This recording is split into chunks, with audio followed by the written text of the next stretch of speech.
ایک دوسرے کو عزت دو، برداشت کرو۔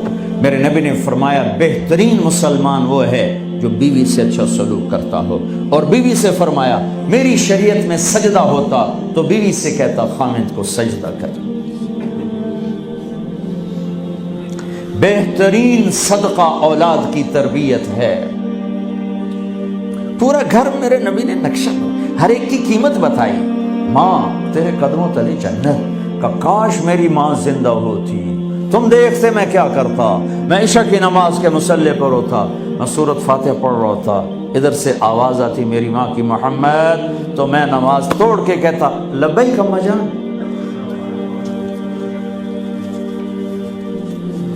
باپ کا تیرے جنت کا دروازہ ہے، باپ تیری جنت کا دروازہ ہے، کھولنا توڑنا نہیں، کھولنا توڑنا نہیں،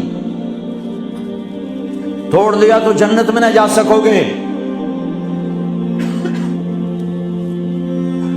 سب سے بہترین مسلمان جو بیوی سے اچھا سلوک کرے، سب سے بہترین عورت جو اپنے خامند کی منشا کو دیکھے۔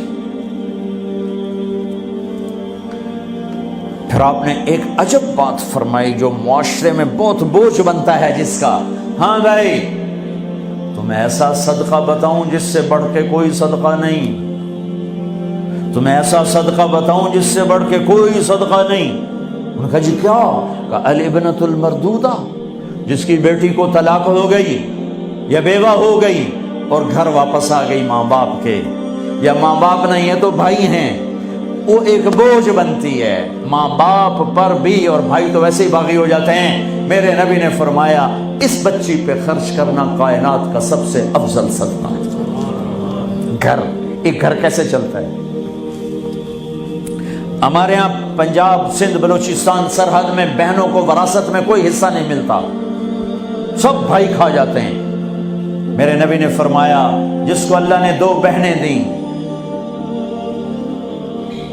اس نے ان کا حق ادا کیا، شادی کی حق ادا کیا۔ ماں باپ کی وراثت میں سے ہوتا ہے، اگر میں نے کوئی خود کمایا ہے اس میں بہنوں کا حق نہیں، ماں باپ سے اگر 1 روپیہ بھی آیا ہے تقسیم کیا جائے گا۔ جس نے بہنوں کا حق ادا کیا، شادی کی حق ادا کیا، اس پہ جنت واجب ہو گئی۔ جس کو اللہ نے 3 بیٹیاں دی، اس نے ان کی ڈولی اٹھائی، وہ جنت میں میرے ساتھ یوں ہوگا۔ ایک بولے اگر 2 ہوں، کہ جس نے 2 بیٹیوں کی شادی کی وہ بھی ایسے ہوگا۔ اللہ بھلا کرے۔ ایک صحابی کا کہ جس کی 1 ہو، کہ جس کی 1 ہے، اگر اس نے اس کو عزت سے رخصت کیا تو وہ بھی میرے ساتھ ایسے ہی ہوگا۔ پھر کئی بچیوں کو طلاق پڑی ہے کہ اس کو بیٹا نہیں ہوتا۔ یہاں آنے سے پہلے کا واقعہ، پنڈی سے بچی رو رو برا حال اس کا، میں تو فون سنتا ہی نہیں ہوں ایسے کہ میرا تو کلیجہ پھٹ گیا ہے۔ ہے کہنے لگی کہ سسرال نے کہا تھا بیٹی ہوئی تو طلاق دے دیں۔ میں نے کہا اس میں میرا کیا قصور ہے، اور بیٹی ہی ہوئی اور مجھے طلاق پڑ گئی، اور میں گھر آ گئی 22 سال کی عمر میں۔ بیٹی دینے والا اللہ اور ظلم کرنے والا سسرال۔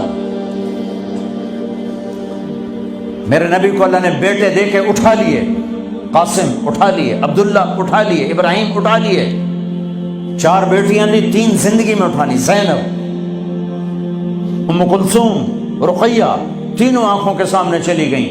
فاطمہ سے نسل چلی، آپ نے فرمایا لوگوں کی نسل بیٹے سے چلتی ہے، میری نسل میری بیٹی فاطمہ سے چلی۔ اس لعنت کو دھویا۔ عورت کا کیا قصور ہے اگر اس بیچاری کو بچیاں ہو رہی؟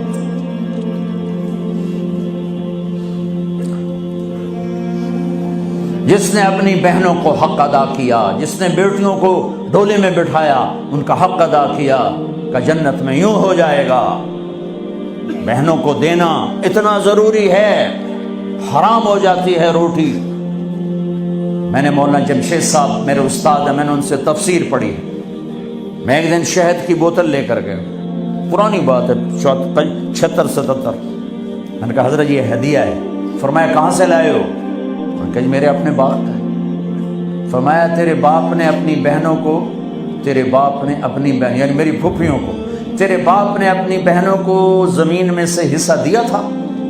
یہ سوال کیوں کیا؟ 10 روپے کی شہد کی بوتل تھی اس وقت، کہ اگر دیا تھا تو یہ میں لے لوں گا، اگر نہیں دیا تو پھر یہ حرام ہے، میں نہیں لوں گا، یہ مطلب تھا۔